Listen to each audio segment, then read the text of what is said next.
Hello दोस्तों, आप सभी को नमस्कार। स्वागत है आप सभी का मेरे चैनल प्रॉपर्टी पाठशाला में। और आज हम जानेंगे कि कैसे हम बिहार सरकार के जो नियम है 300 से 400% रजिस्ट्री शुल्क में एक्स्ट्रा बढ़ने वाला है और जमीन का रेट बढ़ने वाली है, इसके में इससे कैसे हम रजिस्ट्री शुल्क को बचाया जा सकता है, इस वीडियो के माध्यम से हम आपके तक पहुंचाएंगे। चलिए देखते हैं। देखिए, सबसे पहले क्या है कि बिना जानकारी रजिस्ट्री बड़ा एक नुकसान का सौदा है।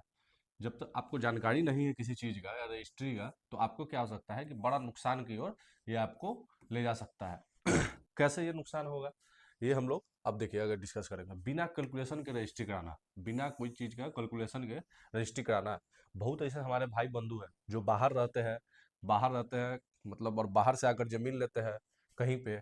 तो उसको क्या होता है कि रजिस्ट्री का शुल्क जो है होता कुछ और है और उनको लगा कुछ और दिया जाता है, जिससे क्या होता है उनको कि उनका लाखों रुपया जो है, उनको लाखों रुपया का नुकसान होता है। जैसे एग्जाम्पल, कोई भी जमीन है जिसका डिसमिल एक्चुअल में उसका 1,08,000 का डिसमिल चल रहा है, और वो मोहरी से पता करने गए तो वो बताया उनको क्या कि 1,80,000 का डिसमिल ये चलता है। तो अब समझिए कि ये दोनों का डिफरेंस क्या है, कि ये 72,000 का डिसमिल का डिफरेंस है। जो अगर उसको एक्स्ट्रा लगता है तो इसका अगर वो परसेंटेज जो गवर्नमेंट डिसाइड करता है 8% से 7%, 8 to 9%, तो इसको क्या है कि ये आपको 72,000 का एक्स्ट्रा पैसा लगेगा, जिससे क्या होता है कि मोहर्री का बेनिफिट क्या होता है, कुछ बढ़ जाता है, और जो आदमी पार्टी होता है जो रजिस्ट्री करवाने वाला होता है उसको इस चीज में लॉस हो जाता है। चलिए देखिए, अब हम जानेंगे कैसे हम उसमें 1 से 3 लाख तक एक्स्ट्रा खर्च को बचा सकते हैं। चलिए देखिए, रजिस्ट्री रेट बढ़ने से रिस्क ज़्यादा है। रजिस्ट्री रेट बढ़ेगा तो रिस्क ज़्यादा होगा। ज़मीन का रेट बढ़ेगा, ज़मीन का रेट बढ़ेगा तो बहुत लोग ऐसे होंगे कि ज़मीन को खरीद नहीं पाएंगे। बहुत लोग ऐसे भी होंगे कि जो खरीदेंगे और उसको जो है उसका रजिस्ट्री शुल्क जो है उसको उनको एक्स्ट्रा पेड करना पड़ेगा। चलिए आगे देखते हैं। अब देखिए, सर्किल रेट बजेज मार्केट रेट क्या होता है। देखिए, सबसे पहले हम लोग सर्किल रेट को जानते हैं। सर्किल रेट वो रेट होता है जिसको सरकार डिसाइड करता है। सरकार जो इसका रेट है, एक रजिस्ट्री ऑफिस जो है उसमें एक क्या होता है, हर अंचल का अलग अलग रजिस्ट्री शुल्क होता है। देहाती क्षेत्र का ये कुछ कम है, अर्बन एरिया का, शहरी क्षेत्र का ये कुछ ज़्यादा है। तो ये रजिस्ट्री रेट क्या करता है, गवर्नमेंट डिसाइड करता है। और मार्केट रेट क्या होता है कि जो वहाँ के लोग डिसाइड करते हैं। जो वहाँ के लोग डिसाइड करते हैं, कहीं पे जमीन है 40 लाख इकट्ठा, बट इसका रजिस्ट्री का जो है सरकार के जो डिसाइडेड है, वो मान के चलिए 1,80 का डिसमिल है, तो सरकार के नज़र में 7,20,000 का कट्ठा हुआ। तो इसी तरह का ये जो डिफरेंस है, इतना बड़ा डिफरेंस है, इसीलिए बिहार सरकार जो है स्टेप उठाई है इसको कि 300 से 400% इसके रजिस्ट्री शुल्क में या रजिस्ट्री चार्जेज में इंक्रीमेंट होगा। देखिए, अभी ग्राफ क्या कह रहा है कि 2013 में जो 17,216 रुपये का स्क्वायर रेट था, देखिए वाटर मान के चलिए उस तरह से, ये देखिए फॉरेस्ट जो है इसका मान के चलिए सबका रेट क्या था कि ज़्यादा था। अब मान के चलिए 2019 में देख रहे हैं हम लोग कि रेट क्या है। उसी तरह से क्या है कि 2026 में सरकारी रेट जो है वही रह गया 2016 की अपेक्षा। लेकिन अब क्या है कि लेकिन मार्केट रेट जो है बहुत ज़्यादा इंक्रीमेंट हो गया। तो इस चीज़ को जो है टेकअप करने के लिए सरकार जो है ये कदम उठाई है कि 300 से 400% इसको बढ़ाना है। चलिए अब देखते हैं इसमें क्या है। रजिस्ट्री हमेशा सर्किल रेट पर होता है। जैसा बताया अभी, सर्किल रेट पे कोई भी रजिस्ट्री होता है। मार्केट रेट को फाइनल मान लेना, जो कोई भी मार्केट रेट है उसको अगर हम लोग फाइनल मानेंगे तो वो चीज़ हम लोग क्या होगा कि कभी कभी रिस्क भी होता है। कभी कभी क्या होता है कि मार्केट रेट जो है सर्किल रेट से भी कम होता है। सर्किल रेट ज़्यादा होता है, मार्केट रेट कम होता है। तो ये चीज़ जो है ये डायरेक्ट ये चीज़ हमें कब पता चलेगा, जब हम कोई रजिस्ट्री ऑफिस के जो कोई मोहर्री होंगे उससे पता करेंगे तब पता चलेगा। या फिर जिसको कातिब भी कहते हैं, या फिर कोई अमीन होगा लैंड सर्वेयर, उससे हमको पता चलेगा। या फिर डायरेक्ट रजिस्ट्री जो है क्या है कि एक्स्ट्रा पेमेंट जो है हम लोगों का वो लगा सकता है। कोई डायरेक्ट अगर रजिस्ट्री कराए बिना जानकारी के हमें, तो हमें एक्स्ट्रा पेमेंट का भी जो है ये आपको देना पड़ सकता है। प्रॉपर वैल्यूएशन सबसे ज़्यादा जरूरी है।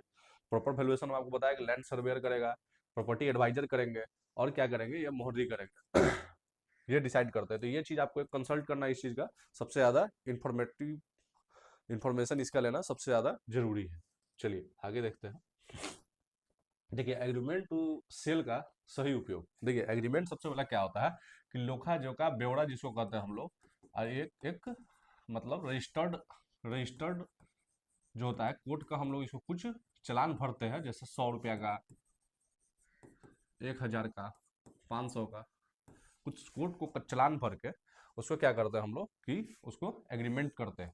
तो एग्रीमेंट से हम लोग का, एग्रीमेंट टू सेल से हम लोग का क्या फायदा होगा, देखिए अब जानिए।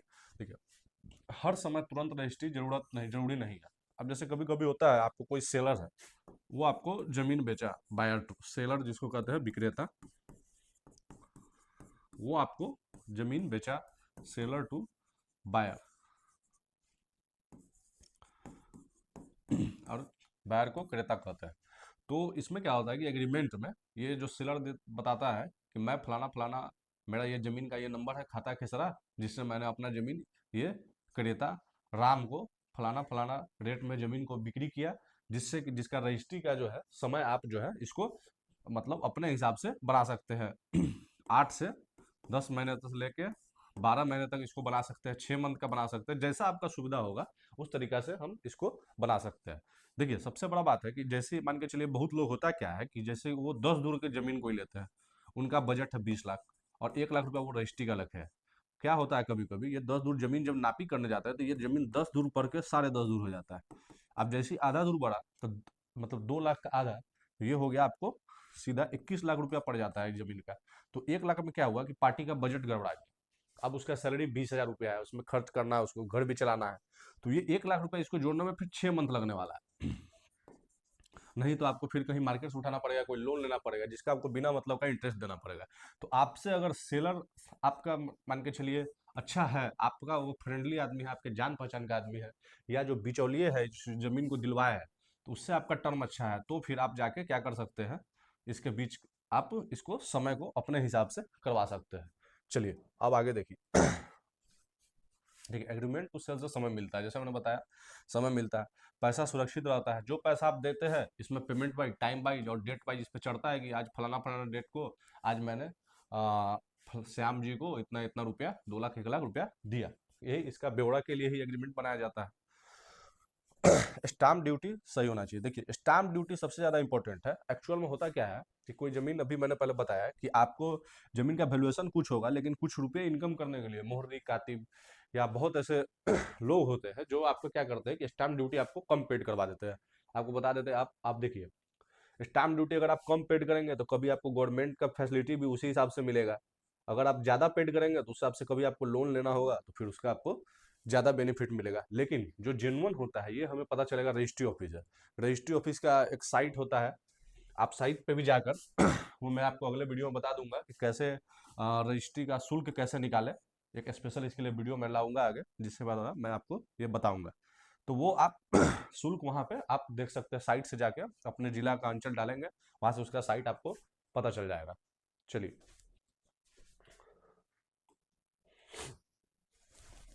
अब देखिए, एक और नुकसान जो अक्सर लोग गलती करते हैं, खाता खेसरा की गलती जो है हमेशा एक्स्ट्रा कॉस्ट की ओर आपको बढ़ावा देता है। आप समझिए, खाता जो है खेसरा क्या होता है, बाहर के जो लोग रहते हैं, कभी कभी क्या होता है कि रजिस्ट्री में जल्दबाजी में गलत खाता अगर आप डाल देते हैं, गलत खेसरा डाल देते हैं, अगर ये मिसमैच हुआ तो फिर आपको दाखिल खारिज में समस्या होता है। अगर आपको दाखिल खारिज में समस्या होगा तो फिर से आपको क्या करना होगा कि फिर से आपको स्टाम्प का चेंज करवाना पड़ेगा, और फिर से आपको क्या करना होगा, उसको आपको फिर से उसका पेमेंट करना पड़ेगा।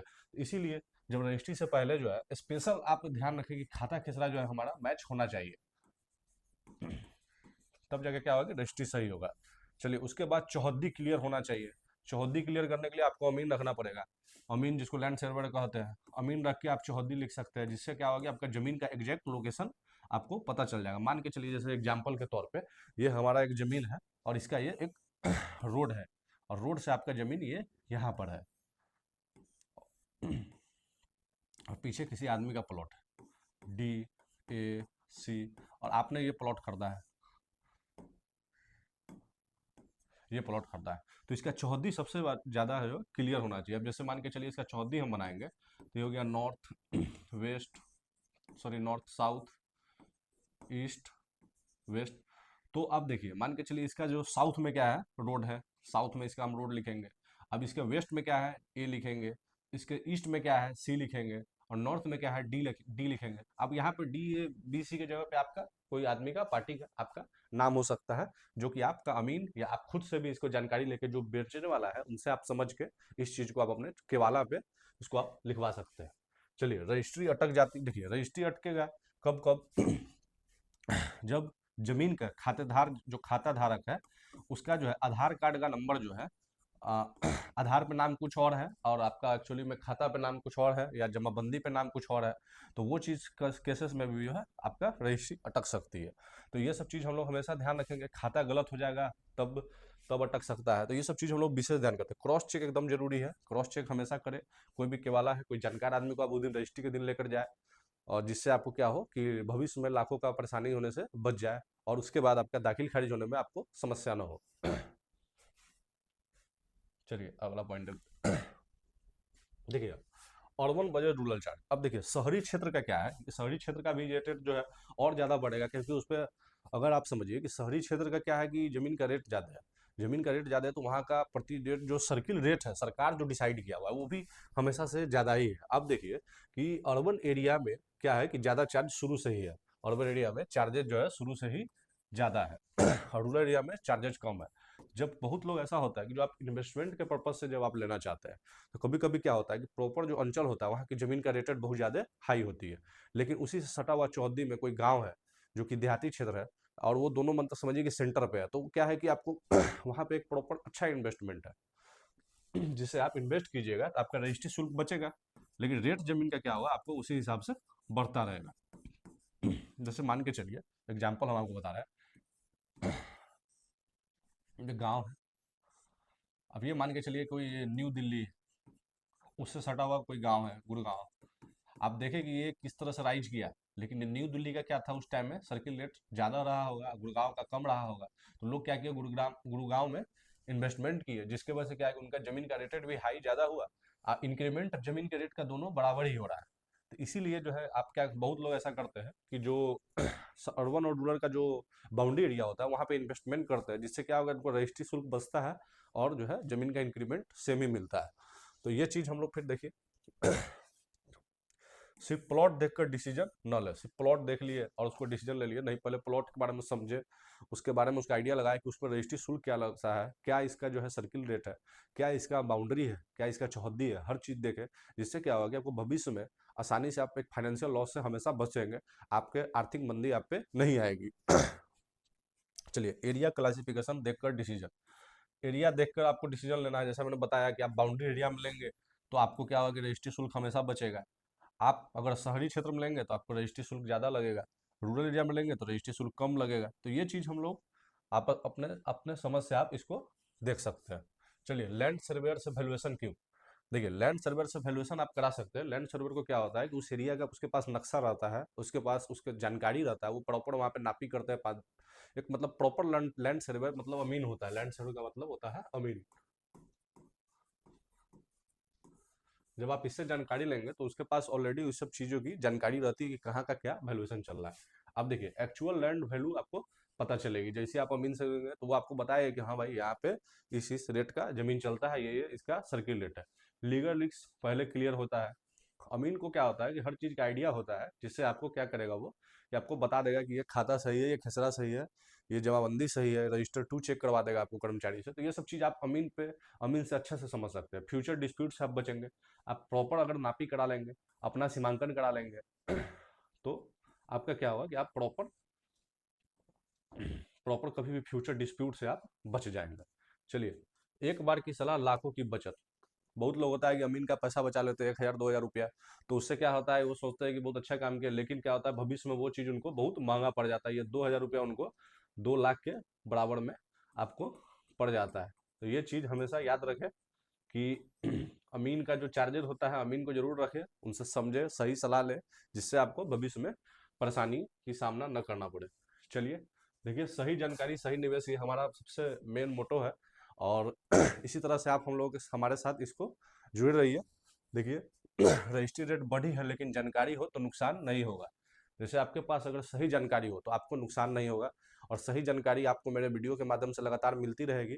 इसी तरह से हमसे हमारे साथ जुड़े रहिए, और आपको आने वाले वीडियो में मैं आपको बताऊंगा कि रजिस्ट्री शुल्क कैसे निकालेंगे हम लोग खुद से ही, इसको आपको आप निकाल सकते हैं। चलिए लाइक कीजिए, शेयर कीजिए, सब्सक्राइब कीजिए मेरे चैनल को। धन्यवाद।